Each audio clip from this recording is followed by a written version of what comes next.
আজকে আমি তোমাকে 50 ওয়াক্ত নামাজ দিলাম তোমার উম্মতের জন্য উপহার। তুমি এখানে এসেছো, দেখা করেছি, তোমার উম্মতেরা নামাজ পড়বে তো মেরাজ করবে আমার সামনে। সুবহানাল্লাহ বলবেন না? তো যাই হোক, এই ঘটনাগুলো আমরা শুনেছি। কমতে কমতে কমতে কততে আসছি? 5 ওয়াক্ত। তা আল্লাহ তাআলা কি করছে? 50 ওয়াক্তেরই সওয়াব আপনার আমার জন্য বরাদ্দ রেখেছেন, সেটাই দিবেন। এখন আপনি আমি লাফাইতেছি কি নিয়ে? শবে মেরাজ, শবে মেরাজ, শবে মেরাজ। ফজরের নামাজটাই পড়িন, সকালবেলা যায় কেউ শবে মেরাজের দিন মিলাদ পড়তে হবে। ফজরের নামাজ নাই তো ফজরের নামাজটাই তো তোমার জন্য মেরাজ। জোহরের নামাজ নাই, জোহরের নামাজটাই তো তোমার জন্য মেরাজ। আসরের নামাজ তোমার মেরাজ, মাগরিবের নামাজ তোমার মেরাজ, এশার নামাজ তোমার মেরাজ। তুমি সব কিছু ছেড়ে দিলে মিলাদের জন্য দৌড়ে বেড়াচ্ছ। এই হাদিয়া তো আপনার আমার জন্য কে নিয়ে এসেছেন? একটা মানুষ যদি 5 ওয়াক্ত নামাজ পড়ে আল্লাহ তাআলা তার রিজিকের পেরেশানি দূর করে দেবে। সুবহানাল্লাহ। তো মেরাজের শিক্ষা তো আপনার আমার জন্য এইটা। আউযু বিল্লাহি মিনাশ শাইতানির রাজীম। বিসমিল্লাহির রাহমানির রহিম। সুবহানাল্লাযী আসরা বি'আবদিহি লাইলাম মিনাল মাসজিদিল হারামি ইলাল মাসজিদিল আকসা الذي باركنا حوله لنريه من آياتنا إنه هو السميع البصير.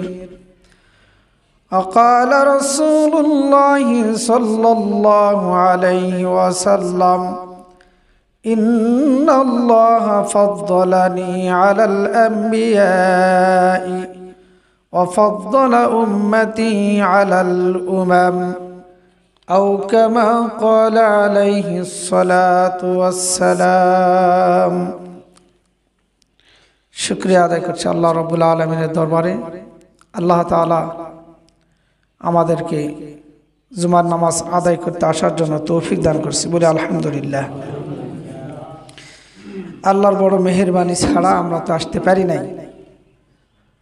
আল্লাহ তাআলা বড় মেহেরবান, বিনা দরখাস্তে আমরা হয়েছি মুসলমান, ঠিক না? বিনা দরখাস্তেই পেয়েছি ইসলাম। আল্লাহ তাআলা বড় নিয়ামত, কিন্তু এই নিয়ামতের কদর আমার মাঝে নাই। সব জিনিসের কদর আমার মাঝে আছে, সব জিনিসের কদর আমি বুঝি, দাম বুঝি, কিন্তু আমি বুঝি না যে আল্লাহ তাআলা না চাইতে যে নিয়ামতগুলো আপনাকে আমাকে দিয়েছে সেই নিয়ামতের কদর আপনার আমার দ্বারা হচ্ছে না। আল্লাহ তাআলা যেন তার নিয়ামতের বেশি বেশি শুকরিয়া আদায় করার তৌফিক দান করেন, বলে আলহামদুলিল্লাহ। তো নিয়ামতের শুকরিয়া তো বিভিন্নভাবে হবে। আলহামদুলিল্লাহ বলে হবে। কিছু কিছু আমল আছে যে শুধু আলহামদুলিল্লাহ বললেই হবে না। আল্লাহ তো অনেক নিয়ামত দিয়েছে, তাই না? সব নিয়ামতের শুকরিয়া কি একরকম ভাবে আদায় হয়? 5 ওয়াক্ত নামাজ পড়তে বলছে, এর জন্য আল্লাহ অসংখ্য নিয়ামত আপনাকে আমাকে দিয়েছে। তো এখন এই নামাজের আদায় করতে হবে। আপনাকে আমাকে নামাজ আদায় করার জন্য সুন্দর একটা জীবন দান করছে, হায়াত দান করছে, শক্তি দিয়েছে, সামর্থ্য দিয়েছে। এরপরও যদি আমি আপনি আসে মসজিদে নামাজ না পড়ি, এদিক ওদিক ঘোরাফেরা করি, আর ওই বাইরে শরকত বসে থাকে, নামাজ এখানে হচ্ছে আর শরকত বলছে সুবহানাল্লাহ সুবহানাল্লাহ আলহামদুলিল্লাহ, শুকরিয়া আদায় হবে নিয়ামতের? যেই শুকরিয়া, যেই নিয়ামতের যেভাবে শুকরিয়া আদায় করার দরকার সেভাবে করতে হবে, ঠিক না? তো যাই হোক, আমি আজকে আমাদের এটা রজব মাস চলতেছে, আজকে রজব মাসের 3য় সপ্তাহ, প্রায় শেষের দিকে। আবার আমাদের সামনে আর একটা মাস আসতেছে, সেই মাসের নাম হলো শাবান।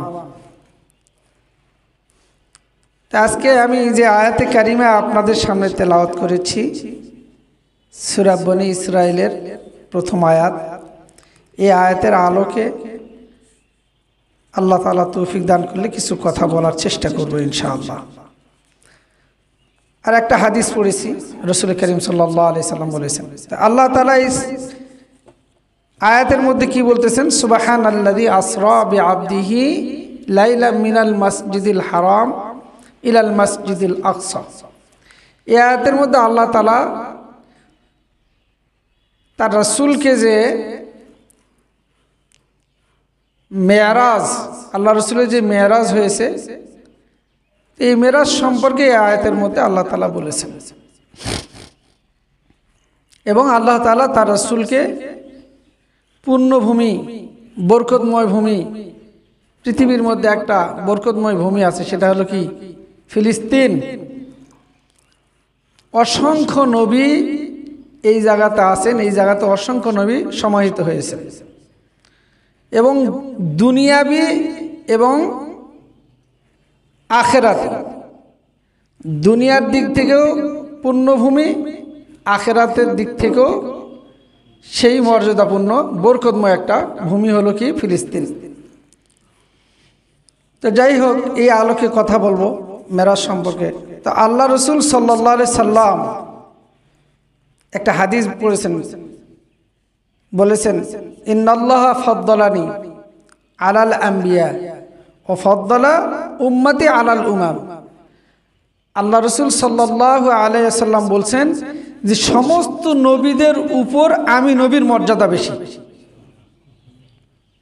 আর সমস্ত উম্মতের মধ্যে মর্যাদাবান উম্মত হলো উম্মতে মুহাম্মাদি সাল্লাল্লাহু আলাইহি ওয়াসাল্লাম। তো আপনি আমি এরকম দামি একটা উম্মত। তাহলে দামি নবীদের মধ্যে সবচাইতে কে? মুহাম্মাদুর রাসূলুল্লাহ সাল্লাল্লাহু আলাইহি ওয়াসাল্লাম। আল্লাহ তাআলা ইব্রাহিম আলাইহিস সালামকে বললেন, ইন্নী জাইলুকা লিন-নাসি ফিন-নাসি ইমামা, ইন্নী জাইলুকা লিন-নাসি ইমামা। ইব্রাহিম আলাইহিস সালামকে আল্লাহ তাআলা মানুষের ইমাম বানাই দিয়েছে। কার ইমাম বানাই দিয়েছে? মানুষের ইমাম। এই মানব জাতির ইমাম হওয়ার জন্য দুই শ্রেণীর লোক, একটা হলো নবীরা আর একটা হলো মুফাসসিরিন ইকরামরা বলছেন যে এই দুনিয়াতে ইমাম হবে কে? দুই শ্রেণীর লোক, একটা হলো আম্বিয়া আলাইহিস সালাতু ওয়াস সালামরা, আর দ্বিতীয়টা হলো উলামা হযরতরা। এর বাহিরে কেউ না। তা আল্লাহ পাক ইব্রাহিম আলাইহিস সালামকে কোন ধরনের ইমাম বানাতে চাইছে? প্রথমটা না দ্বিতীয়টা? নিশ্চয়ই প্রথমটা, নবী বানাবে। তো নবীরা কি? নবীরা হলো বেগুনাহ মাসুম। আহলে সুন্নাত ওয়াল জামাতের আমাদের আকীদা, বিশ্বাস, নবীরা হলো বেগুনাহ মাসুম। ইসমাতুন নবী, হায়াতুন নবী। তো সমস্ত নবীরা বেগুনাহ, এটা সমস্ত নবীদের কি মর্যাদা, শ্রেষ্ঠত্ব। প্রত্যেকটা নবী বেগুনাহ মাসুম। কিন্তু মানুষ কি সবাই বেগুনাহ মাসুম হবে?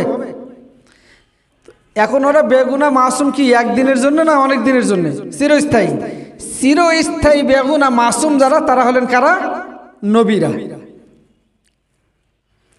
এবং যখন নবী আলাইহিস সালাতু ওয়াস সালামরা দুনিয়াতে শেষ নিঃশ্বাস ত্যাগ করছেন, যখন কবরে গিয়েছে, কবরে যাওয়ার সঙ্গে সঙ্গে আল্লাহ তাআলা তাদেরকে আবার কি করে দিয়েছে? জিন্দা করে দিয়েছে। এই জন্য তারা হলেন হায়াতুন নবী। তাহলে দুইটা, প্রত্যেকটা নবী বেগুনাহ মাসুম, প্রত্যেকটা নবী ইন্তেকালের পর কবরে যায়, আর তারা কি জীবিত। দুইটা। আর একটা কি? জীবিত হয়ে ওই কবরেই তারা কি করবে? থাকবে। ওই উঠে চট্টগ্রাম চলে আসবে না, বরিশাল চলে আসবে না, তারা ওখানেই থাকবে। তবে সমস্ত নবীরা একটা রাতের জন্য কিন্তু সেখান থেকে উঠে এক জায়গায় আসছিলেন, একবার। সে কথা বলবো ইনশাআল্লাহ। তাছাড়া নবীরা সবাই কোথায়? যার যার কবরে, যার যার যেখানে দাফন হয়েছে ঠিক সেখানেই তারা আছেন, তারা জিন্দা আছেন। হাদিসে আসছে যে আল্লাহ রসুল সাল্লাল্লাহু আলাইহি সাল্লাম শুয়ে আছেন কোথায়? মদিনাতুল মুনাওয়ারায়। তো সেখানে শুয়ে আছেন। তো সেখানে এই যে আমরা যারা সালাম দেই, আল্লাহ রসুলকে সালাম দেয় না, আসসালাতু ওয়াসসালামু আলাইকা ইয়া রাসূলুল্লাহ, আসসালাতু আসসালামু আলাইকা ইয়া হাবিবাল্লাহ বা দরুদ শরীফ পড়ি আল্লাহ রসুলের প্রতি, তা আল্লাহ তাআলা একজন ফেরেশতা নিযুক্ত করে রাখছেন। এই ফেরেশতা আল্লাহর রসুলের দরবারে নিয়ে যায়, পৌঁছায় দেয় সালাম। কে সালাম দিল, কোথার থেকে সালাম দিল, সমস্ত আল্লাহ রসুল সাল্লাল্লাহু আলাইহি সাল্লামের কাছে জানাই দেওয়া হয়, আর তিনি সেই সালামের কি দেন, জবাব দেন। বলেন সুবহানাল্লাহ। তা আপনি আমি যদি দিনে 50 বার দেই, 50 বারই তার কাছে পৌঁছানো হয়। আর একটা আছে যে আল্লাহ রসুল সাল্লাল্লাহু আলাইহি সাল্লাম যখন কোনো মানুষ তার রওজার পাশে যায় সালাম দেয়, তা আল্লাহ রসুল সালাম কানে শোনেন। সুবহানাল্লাহ বলেন। যখন কোনো মানুষ তার রওজার পাশে যায়, আল্লাহ রসুল সাল্লাল্লাহু আলাইহি সাল্লামকে সালাম দেয়, আল্লাহ রসুল কানে সেটা কি শোনে এবং জবাব দেয়। সুবহানাল্লাহ। এই জন্য আমরা বেশি বেশি কি পড়বো, দরুদ পড়বো, রসুলের প্রতি দরুদ প্রেরণ করবো ইনশাআল্লাহ। তো তাহলে এটা হলো প্রত্যেকটা নবীর কি বৈশিষ্ট্য, যে তারা বেগুনা মাসুম, এরপরে তারা হায়াতুন নবী, কবরে যাওয়ার সঙ্গে সঙ্গে আল্লাহ তাদেরকে কি আবার জীবনটা তাদের কাছে ফিরিয়ে দিয়েছেন, আর তারা তাদের কবরেই জিন্দা অবস্থায় ওই কবরের মধ্যেই কি থাকবেন। তাহলে আমাদের নবীর বৈশিষ্ট্য কোন জায়গা? আর আমাদের নবীজি বললেন ইন্নাল্লাহা ফাদ্দালানি আলাল আম্বিয়া। সমস্ত নবীর একই রকম কি বৈশিষ্ট্য? তাহলে আমাদের নবীর বৈশিষ্ট্যটা বেশিটা কোন জায়গায় জানার দরকার আছে না? আমাদের নবীর বৈশিষ্ট্য হলো, আল্লাহ রসুলের একটা হাদিস আছে, সেই হাদিসে আল্লাহ রসুল বলছে, দেখো যে তোমাদের মধ্যে যেই পরিবারের মেয়েরা বেশি বেশি সন্তান প্রসব করতে পারে, ওই পরিবারে তোমরা বিবাহ করিও। ওই পরিবারে তোমরা কি করবে? বিবাহ করবে। কেন? যে তারা বেশি বেশি সন্তান প্রসব করবে, আমার উম্মত বেশি বেশি উম্মত নিয়ে আমি জান্নাতে যাব। সুবহানাল্লাহ। এটা হলো আখিরি জামানার নবীর বিশেষ বৈশিষ্ট্য, যে সবচাইতে বেশি উম্মত জান্নাতে যাবে আখিরি জামানার উম্মত। মেরাজে যখন আল্লাহ রসুল গিয়েছেন, তখন আল্লাহ পাক স্পেশালি কিছু কথা বলেছেন রসুল সাল্লাল্লাহু আলাইহি ওয়াসাল্লামকে। কি বলছে? যে তোমার সমস্ত উম্মত জান্নাতে যাবে, তোমার সমস্ত উম্মতকে জান্নাতে দিব। তা আল্লাহ রসুল সেখানে একটু বলছে ইল্লা আবা, কিন্তু কিছু বাদ। কিছু বাদ কারা? আল্লাহ রসুল বলছে যারা আমাকে মানবে তারা জান্নাতে যাবে, আর যারা আমাকে মানবে না তারা জান্নাতে যাবে না। সাহাবারা জিজ্ঞেস করছেন যে কারা মানলো আর কারা মানলো, আপনাকে আবার মানবে না এমন কি? বলছে যারা আমার তরিকা মোতাবেক আমল না করবে, জীবন যাপন না করবে, তারাই আমাকে মানল না। তাহলে আপনি আমি যদি চিন্তা ভাবনা করে দেখি যে আল্লাহ রসুলের তরিকা, আল্লাহ রসুলের আদর্শ আমার মধ্যে কতটুকু আছে। তো যাই হোক, আল্লাহ রসুল সাল্লাল্লাহু আলাইহি সাল্লামের কি বৈশিষ্ট্য হলো বেশি বেশি উম্মত নিয়ে কোথায় যাবে? জান্নাতে যাবে। এটা আল্লাহ রসুলের কি একটা বৈশিষ্ট্য। আল্লাহ রসুলের আরো বৈশিষ্ট্য কি? আল্লাহ রসুল ছিলেন খাতামুন নাবিয়িন। আল্লাহ রসুল কি খাতামুন নাবিয়িন। পৃথিবীতে আর কেউ খাতামুন নাবিয়িন ছিল না। এখন মনে করেন আমরা যদি কোনো কারো কাছে একটা কাজের জন্য যাই, যেই কাজের জন্য গিয়েছি সেই কাজটা যার কাছ থেকে নেওয়ার দরকার যে পারে, সে এমনভাবে করে দিয়েছে যে সেই কাজটা পূর্ণাঙ্গ হয়নি। তো না হওয়ার কারণে আমাকে আরেকজনকে ধরতে হয়েছে। এরকম হয় না? হয়তো। কিন্তু যে পূর্ণাঙ্গ করে ফেলে তাকে আমরা কি বলি? এই কাজের জন্য এই বেস্ট, এই শ্রেষ্ঠ, আর কাউকে লাগবে না। তো আল্লাহ পাক অসংখ্য নবী দুনিয়াতে পাঠাইছেন। পাঠানোর পর সর্বশেষ মুহাম্মাদুর রাসূলুল্লাহ সাল্লাল্লাহু আলাইহি ওয়াসাল্লামকে পাঠিয়ে দিয়েছেন। আর আল্লাহ তাআলা কি বলছেন যে এই মুহাম্মদ সাল্লাল্লাহু আলাইহি ওয়াসাল্লাম যেই কাজ আল্লাহ তাআলা দুনিয়ার নিয়ে পাঠিয়েছে, সমস্ত নবীকে লা ইলাহা ইল্লাল্লাহর দাওয়াত নিয়ে পাঠাইছে। যারা লা ইলাহা ইল্লাল্লাহর দাওয়াত গ্রহণ করছে তারা জান্নাতি হবে, যারা করেনি তারা কি হবে না। তো মুহাম্মদ সাল্লাল্লাহু আলাইহি সাল্লাম দুনিয়াতে আসার পর আল্লাহ তাআলার শরীয়তকে পরিপূর্ণ করে দিয়েছেন। আমরা সেই নবীর উম্মত। তো আমাদের এই নবী মুহাম্মদ সাল্লাল্লাহু আলাইহি ওয়াসাল্লাম তার ঊর্ধ্বগমনের যে সফর হয়েছিল, আল্লাহ তাআলা সূরা বনী ইসরাইলের মধ্যে সেই কথাটা আলোচনা করেছেন। সুবহানাল্লাযী আসরা বিআবদিহি, আল্লাহ তাআলা এখানে সুবহান শব্দ সর্বপ্রথম নিয়ে আসছেন। সময় কম তো এই জন্য একটু সাড়ে বলে যাচ্ছি, সময় তো লাগবে না। তো আল্লাহ তাআলা কি করছেন, এই সুবহান শব্দটা কেন প্রথমে নিয়ে আসলেন? সুবহান শব্দের শাব্দিক অর্থ হলো পবিত্র। তো মেরাজের সঙ্গে পবিত্রের কি সম্পর্ক? প্রশ্ন আসে না? মেরাজের সঙ্গে পবিত্র এইটাই যে আমাদের গায়ে যদি কোনো ময়লা ভরে, নাপাকি ভরে, তাহলে আমরা কি বলি? এটা অপবিত্র হয়েছে। এটাকে আমরা কি করি? ধুয়ে পাকলে পবিত্র করি, তাই না? গোবর ভরছে, কি হয়েছে? অপবিত্র হয়েছে। এই সুবহান শব্দের অর্থ হলো পবিত্র। তাহলে আল্লাহ তাআলা পবিত্র বলল কেন? মেরাজ ঘটাইছেন কে? মেরাজ সংগঠিত করছেন কে? আল্লাহ তাআলা। তো মেরাজ কেন হচ্ছে? আল্লাহ রাসূলের মেলা বিশ্লেষণ, সময় তো নয়। তো এখন এই কথাটা এই আয়াতের মধ্যে আমি যতটুকু পারি বলার চেষ্টা করব, যদি একটু ভালো করে শোনেন আপনারা। তো আল্লাহ তাআলা এখানে সুবহান বলার অর্থ হলো পবিত্র। কিসের থেকে? সমস্ত প্রকার, যত প্রকার অক্ষমতা আছে সমস্ত অক্ষমতার থেকে আল্লাহ রাব্বুল আলামিন পবিত্র। সুবহানাল্লাহ। তাহলে আমরা একটু কিভাবে বলি? এই যে পৃথিবী, এটা তো একটা মহাশূন্যের মধ্যে ঘুরতেছে না? পৃথিবী, সূর্য, চন্দ্র, নক্ষত্র যা আছে সব কিছু তাদের কক্ষপথে পরিভ্রমণ করতেছে।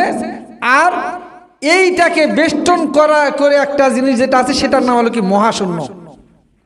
এই মহাশূন্যের মধ্যে সমস্ত গ্রহ নক্ষত্রগুলো কি করতেছে? ঘুরতেছে। তো পৃথিবী তো তার মধ্যে একটা, চন্দ্র তার মধ্যে একটা না?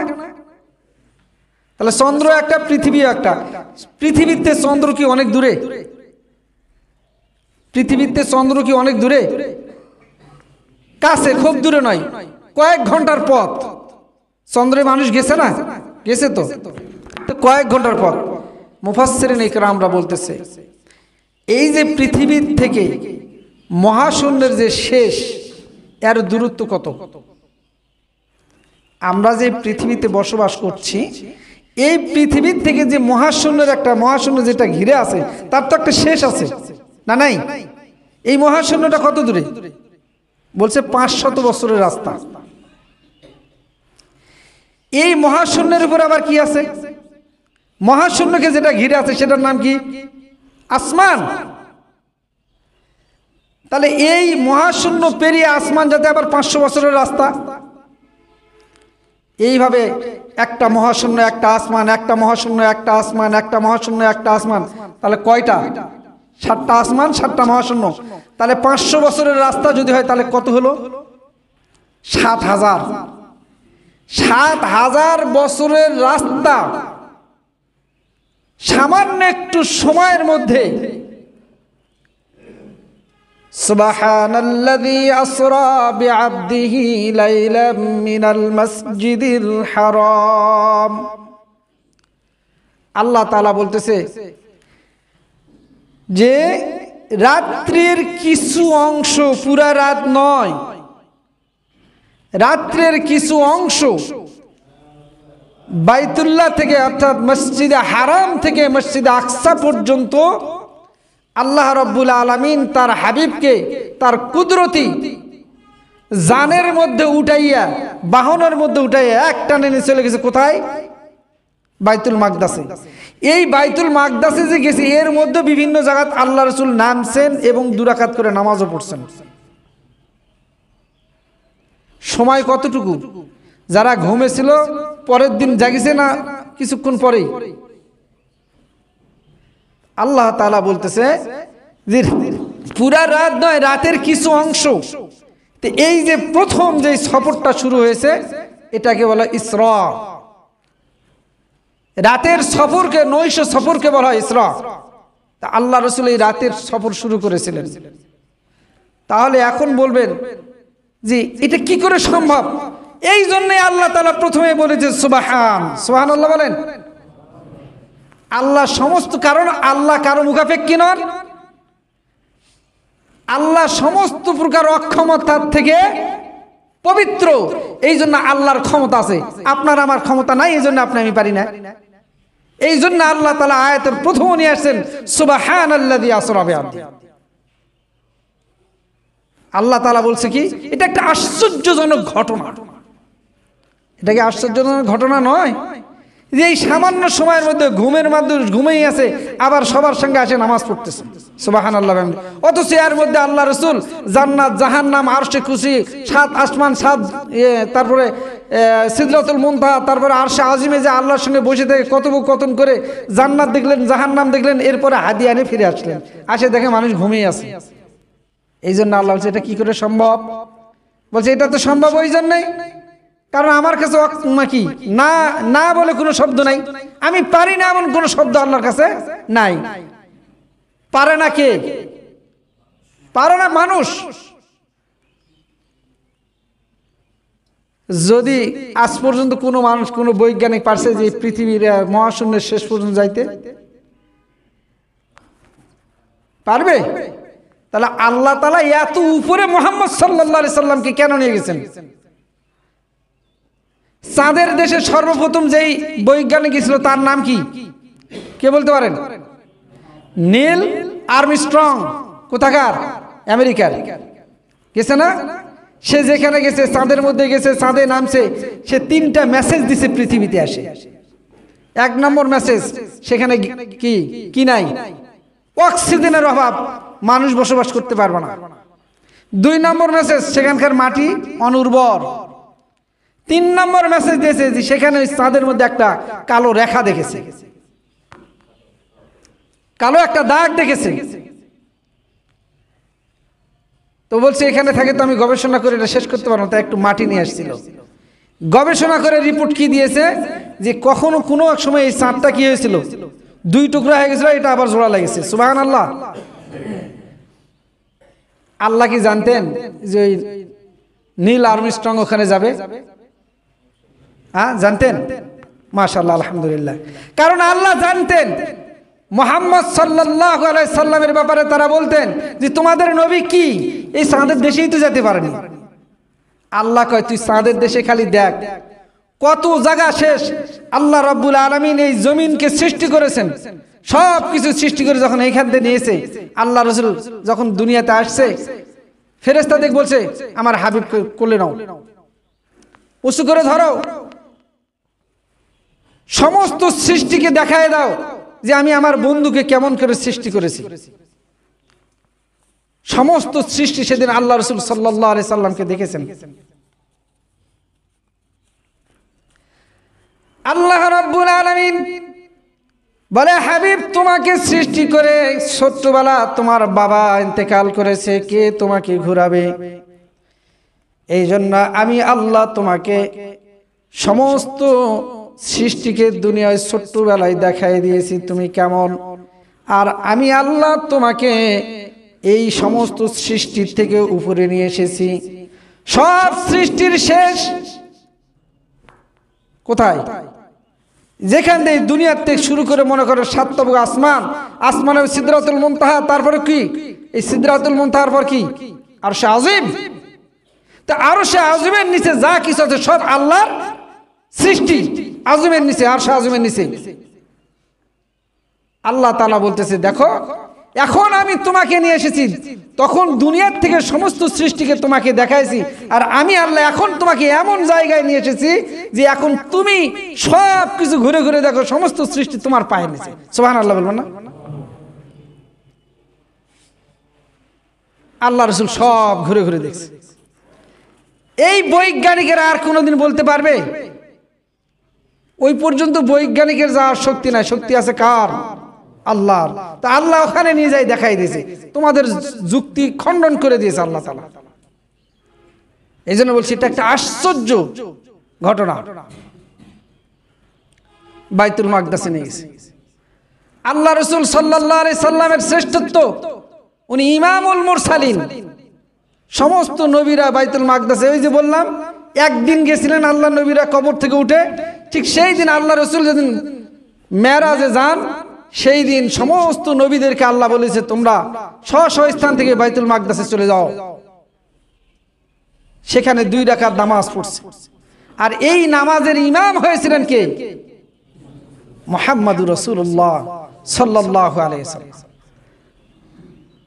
আর সেখানে মুসা আলাইহিস সালাম ভাষণ দিয়েছেন, ইব্রাহিম আলাইহিস সালাম ভাষণ দিয়েছেন, বিভিন্ন নবীরা ভাষণ দিয়েছেন। ভাষণ দিয়ে সবার একটি কথা বলেছেন, সবচাইতে শ্রেষ্ঠ হলেন মুহাম্মদুর রাসূলুল্লাহ, তিনি হলেন ইমাম, আর সমস্ত নবীরা হলো মুক্তাদি। আপনি আমি সেই নবীর কি উম্মত। কয়েকদিন পর এই মেরাজের মিলাদ নিয়ে নিয়ে সি নিয়ে আমরা শুরু করে দেব, কিন্তু এই মেরাজের তারিখটা নিয়েও কিন্তু গন্ডগোল আছে। সঠিক তারিখ কোনটা কোরআন হাদিসে কিন্তু নাই, মতানৈক্য আছে।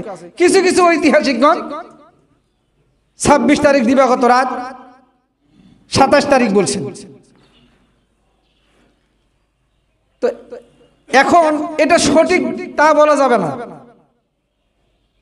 আবার কেউ কেউ কয়টা রোজা রাখবো, কয় রাকাত নামাজ পড়বো, এগুলো কোনো বালাই নাই। তা আল্লাহ রসুল সাল্লাল্লাহু আলাইহি সাল্লামকে মেরাজ করেছেন কি কারণে করলো? ওখানে যা আপনার আমার জন্য কি হলো? আল্লাহ তাআলা তার হাবিবকে উঠায় নিয়ে জিবরাইলকে বলছে, জিবরাইল তুমি আমার রসুলের সঙ্গে বসে থেকে কথা বলবা?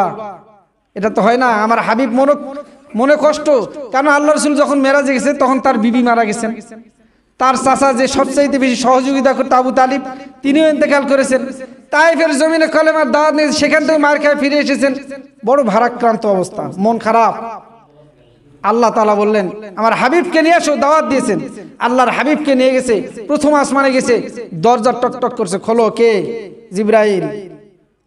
সাথে কে? মুহাম্মদ। কেন আসছো? আল্লাহ দাওয়াত করছেন। কোনো ডকুমেন্টস?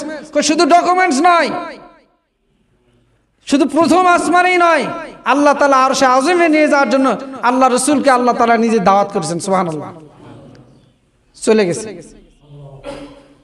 এই লাস্ট বর্ডার থেকে আল্লাহর আরশ যে কত উপরে, এই 7000 বছরের রাস্তা নয়, আরো অনেক এত উপরে নিয়ে গেছেন আল্লাহ তাআলা তার হাবিবকে। নিয়ে যাওয়ার পরে সব কথাবার্তা হচ্ছে। আল্লাহ রসুল বলছেন, যাই বলছে আমার জীবনের নামাজ রোজা আমল যা আছে সব আপনাকে দিছে আল্লাহ, আপনার জন্য সব।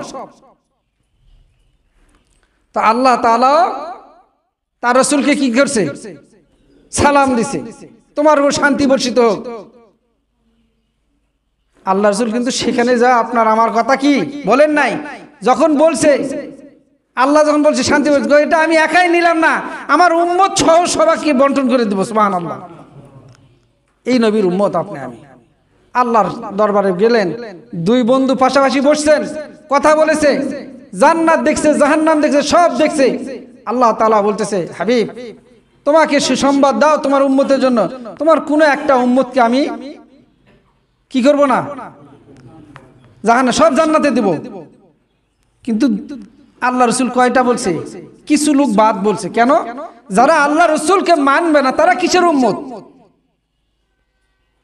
যারা মানবে তারা জান্নাতে যাবে। তো আল্লাহ পাক সেখানে 2টা জিনিস বলছেন। মুহাম্মদ সাল্লাল্লাহু আলাইহি সাল্লামকে কি বলছে? তোমার উম্মতের মধ্যে 2টা ভাগ করব,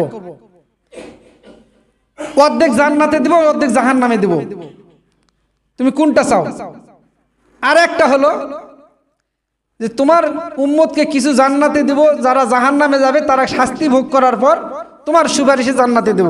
তো তুমি কোনটা নিবে? আপনারা কোনটা নেবেন বলেন? আল্লাহ রাসূল থাক, আপনারা কোনটা নেবেন, আগেরটা না পরেরটা? হ্যাঁ, ভুল। আল্লাহ রাসূল নিয়েছেন পরেরটা। কেন? যে ওয়াদা করে দিলে তো অর্ধেক জাহান্নামে চলে যাবে, ওদের তো সুপারিশ পাবে না।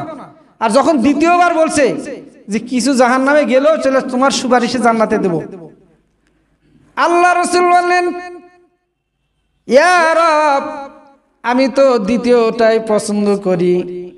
আমার উম্মতেরা যদি কোনো গুনাহের কারণে জাহান্নামের বাসিন্দা হয়ে যায়, আমি তাদেরকে সুপারিশ করব আর আপনি তাদেরকে জান্নাতে দিবেন। এই উম্মতের জন্য সুসংবাদ যে এই উম্মত চিরস্থায়ীভাবে জাহান্নামে কেউ থাকবে না। তবে এখানে আরো একটা কথা আবার আছে। সেই কথাটা কি? যদি কেউ শিরক করে, আল্লাহ তাআলা বলছে ইন্নাল্লাহা লা ইয়াগফিরু আন ইউশরাকা বিহি ওয়া ইয়াগফিরু মা দুনা যালিকা লিমান ইয়াশা। আল্লাহ রাসূল বললেন যদি কেউ শিরক করে তাহলে সে কিন্তু যাবে না। শিরক করেনি, গুনাহ করেছে, জাহান্নামে গেছে, তো আমি নবী তাকে একসময় সুপারিশ করে জান্নাতে নিয়ে যাব। সুবহানাল্লাহ।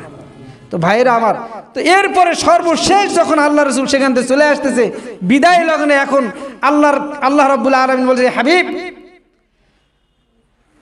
তোমার 10 বছর, আল্লাহ রাসূল যখন 11তম বছর নবুয়তের তখন মেরাজে গেছে, তো বলছে তোমাকে এই যে 10 বছরে আমি অনেক শরীয়তের হুকুম তোমার কাছে পৌঁছাইছি, নামাজের হুকুম, রোজার হুকুম পাঠাইছি, যাকাতের হুকুম দিয়েছি, বিভিন্ন হুকুমগুলো আমি ফেরেশতার মাধ্যমে দিয়েছি, অনেক হুকুম আমি দিয়েছি শরীয়তের, যেগুলো ফেরেশতার মাধ্যমে, জিবরাইলের মাধ্যমে। কিন্তু হাবিব আজকে আমি আপনাকে নিজ হাতে একটা উপহার দিব, এই জন্য ডেকেছি। কি উপহার? আল্লাহ তাআলা বলছেন আজকে আমি তোমাকে 50 ওয়াক্ত নামাজ দিলাম, তোমার উম্মতের জন্য উপহার। তুমি এখানে এসেছো, দেখা করেছি, তোমার উম্মতেরা নামাজ পড়বে তো মেরাজ করবে আমার সামনে। সুবহানাল্লাহ বলবেন না? তো যাই হোক, এই ঘটনাগুলো আমরা শুনেছি, কমতে কমতে কমতে কততে আসছি? 5 ওয়াক্ত। তা আল্লাহ তাআলা কি করেছে? 50 ওয়াক্তেরই সওয়াব আপনার আমার জন্য বরাদ্দ রেখেছেন, সেটাই দিবেন। এখন আপনি আমি লাফাইতেছি কি নিয়ে? শবে মেরাজ, শবে মেরাজ, শবে মেরাজ। ফজরের নামাজটাই পড়িন, সকালবেলা যায় কেউ শবে মেরাজের দিন মিলাদ পড়তে হবে। ফজরের নামাজ নাই, তো ফজরের নামাজটাই তো তোমার জন্য মেরাজ। জোহরের নামাজ নাই, জোহরের নামাজটাই তো তোমার জন্য মেরাজ। আসরের নামাজ তোমার মেরাজ, মাগরিবের নামাজ তোমার মেরাজ, এশার নামাজ তোমার মেরাজ। তুমি সব কিছু ছাড়ে দিলে মিলাদের জন্য দৌড়ে বেড়াচ্ছ। এই হাদিয়া তো আপনার আমার জন্য কে নিয়ে এসেছেন? একটা মানুষ যদি 5 ওয়াক্ত নামাজ পড়ে, আল্লাহ তাআলা তার রিজিকের পেরেশানি দূর করে দেবে। সুবহানাল্লাহ। তো মেরাজের শিক্ষা তো আপনার আমার জন্য এইটাই। আল্লাহ রাসূল আপনার আমার জন্য বড় হাদিয়া নিয়ে এসেছেন, বড় হাদিয়া নিয়ে এসেছেন। মানুষ নামাজের দ্বারা নিজের জীবনের সমস্ত সমস্যার সমাধান করে নিতে পারে, মানুষ নামাজের দ্বারা পেরেশানি মুক্ত হবে, মানুষ নামাজের দ্বারা রিজিকের ফয়সালা করবে। সাহাবা আজমাইনরা করছেন, বিপদে পড়ছেন, ওযু করছেন, নামাজ পড়ছেন, আল্লাহ তাআলা কি করে দিয়েছেন? বিপদ মুক্ত করে দিয়েছেন, অভাব দূর করে দিয়েছেন, রিজিকের ফয়সালা করে দিয়েছেন। এইজন্য ভাই, আমরা এই শাবান মাসে শবে মেরাজের যেই অনেক কিচ্ছা কাহিনী আমরা শুনবো, কিন্তু মূল কথাটাই হলো এটা, আল্লাহ তাআলা আপনার আমার জন্য সেই দিন সবচেয়ে বড় হাদিয়া যেটা দিয়েছেন আল্লাহর পক্ষ থেকে, আপনি আমি গিফট আল্লাহ তাআলা আপনাকে আমাকে দিয়েছেন, সেটাই হলো 5 ওয়াক্ত নামাজ। এই 5 ওয়াক্ত নামাজ আমি আপনাদের কাছে বিনীতভাবে বলবো, আমিও সহ আমরা সবাই এই নামাজের পাবন্দি করব, জামাতের সহিত নামাজগুলো আদায় করার চেষ্টা করব। আল্লাহ তাআলা আপনাকে আমাকে সকলকে যেন 5 ওয়াক্ত নামাজ জামাতের সহিত পড়ার তৌফিক দান করেন। আখিরু দাওয়ানা আনিল হামদুলিল্লাহি রাব্বিল আলামিন। আসসালামু আলাইকুম।